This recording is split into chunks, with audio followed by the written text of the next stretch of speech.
Oh my God. Okay, right. So we got like a quarter of a way through the review without recording. This is what happened here, people. Special M's been quite ill, and I've had a few beers today, and she wanted to review this one that we're reviewing next week, but we should have reviewed last week and so on. And we've been gabbling away for like 4 odd minutes. Yeah. Luckily, not this one or this one, realised all of a sudden that the lights were on, but there's no one in, and unfortunately wasn't recording. So we've done the pour. We spoke about Hackney Church a bit. Yeah. And we are where we are. And basically, I'd read that. So if you want to read that. So Weetafix is a bold IPA with a creamy base of malted wheat, delivering a silky smooth mouthfeel and a fluffy white head of foam, bursting with a vibrant hop trio of Idaho 7, Kohia, Nelson and Dorado hops. Weetafix is a juicy delight filled with flavours of tropical fruit, citrus and a hint of pine, all wrapped up in a hazy golden pour that's inviting as the first rays of the morning sunshine. Have you had your Weetafix? Yeah. So for me, this is a wonderful fusion beer. Some really great hops in there. How much I can drink is really limited at the moment, so if I'm going to review something, it's got to be something good. Yeah, and as I said earlier in the bit that was wiped out, but we're trying to remember what we said. Obviously, we were fortunate enough, we were brewing Agadoo. We were there actually brewing the world famous Agadoo, and we were lucky that this was in the tank, and both ourselves, we got to try some. Sean and Simon, real craft out, got to try it out the tank, and we knew from drinking it in the tank, then we were like, okay, he's done it again. Yeah, this for me is just like a wonderful fusion of the wheat beer kind of style, the IPA hoppiness. This for me is just the perfect beer. So when we look at it, wonderful golden colour, really nice. Yeah, no, it was a nice compact head, but what are you getting from this? We obviously wonderful took a bit of time. Fruit, citrus. Yeah. It's big zestiness, isn't it? On it? Yeah, and a really nice pininess. I'm hoping that's going to follow through on the tongue. But what you've got to say here, does this go more towards an IPA or a wheat beer? Which is the question that people keep asking me. And I just couldn't decide.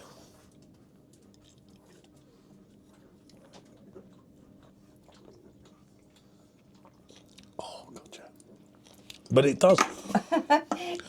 Oh, look, she's done to that. One too many. Oh, one too many people. Right, for me, that's an IPA all day long. Because I'm trying. You're getting the proper hoppiness on the back end. So I'm going to start by describing this beer exactly from start to finish, how I'm tasting it on my palate. In the first instance, you've got this wonderful, creamy, lovely texture on your tongue. A nice maltiness, a breadiness, a little bit of biscuit. It has all those kind of elements that you get from a wheat beer. It really is lovely and smooth. Then it follows on. You've got the tropical fruits. I'm tasting pineapple, I'm tasting mango. Yeah, I'm getting mandarin orange in there. I'm getting passion fruit. The fruit in this is just phenomenal. It really is. Every little bit of those flavours are just bursting out on your tongue. Then it follows through, and this is the bit that I really love. You are getting that fusion aspect of it. You are getting the IPA. You are getting a pininess. You are getting full a hoppiness. It really does blend so well with those other flavours. To fuse those two styles of beer together in the way that this does is, for me, absolutely phenomenal, because they're two of my favourite styles. This is like up there with one of the best beers I've ever tasted. Was absolutely great, but something we've come to expect. Obviously, I know a lot of you are waiting for the Pilgrim, because we didn't do it on the original time. But we jumped ahead of that and done this one. Obviously, Pilgrim was an award winner just recently, Yeah. which was well deserved, as was the artwork and as was the Belgium. You really do have your IPA notes in here. You have that pininess, you have that kind of dankness, that hoppiness. It is there on the back end. If you don't like IPAs and you like wheat beers, this probably isn't for you. The fusion for me is where you were getting the elements of both and they're combining together and working together so well. It's a fantastic beer. It's so different from anything else that you'll ever try. Yeah, which is great. And that's what Hackney Church are doing all the time. It's beer for all sorts. And they're pushing boundaries. Pushing boundaries, yeah. Which is what they're all about, isn't it? And like, this was, as I say, we were so fortunate to try this. Yeah, as it was becoming ready. So many beers can become quite samey within their kind of groups. IPAs, wheat beers. Hazy IPAs. They can get very, very samey. This is not the same as anything else that you try. You've got the Meteor White IPA. Yeah, which we're going to do with another can. Yeah, because I think that they're kind of in the same lane. It really is for me. Just something that's so different. Yeah, and something special in its own right. God, it really is. Must be George Michael sending me a message. Maybe it's Robbie Williams who's asking you to come on concert with him. Or come undone. I'm sorry, Paul, but I need you to do Angels for me.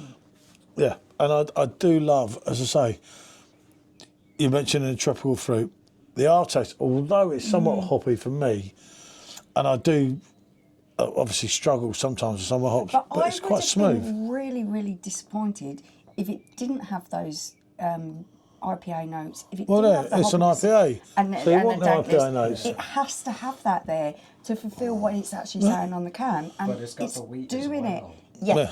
It's managing to do both It's got that at once. creaminess. It's got that smoothness.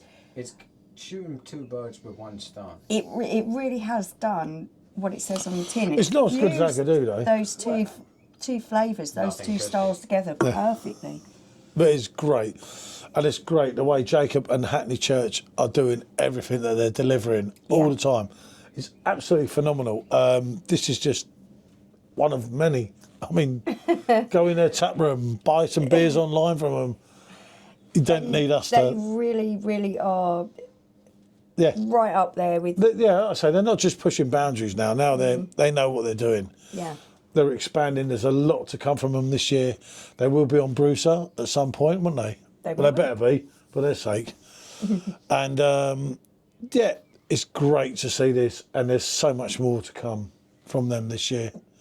You Definitely, always you just look forward to what's coming next. You never know what's coming next. I think that's what the really fun part about it. Can I just say... You never know what's coming next. Can I just say, P.S. Jacob, I need a sour. I need one of your sours. Because the other ones are too expensive for me to keep drinking the amount that I'm drinking. So I need one of your special sours. You know the raspberry one you mentioned? Yeah, Holy Goat and that are very expensive, aren't they? So yeah, I can't afford them, mate, every day. Right. We need your value for money and your exquisite brewing. He who dares wins, he who hesitates don't. Anyway, right. Thanks for watching, people. Bonjour. Bye.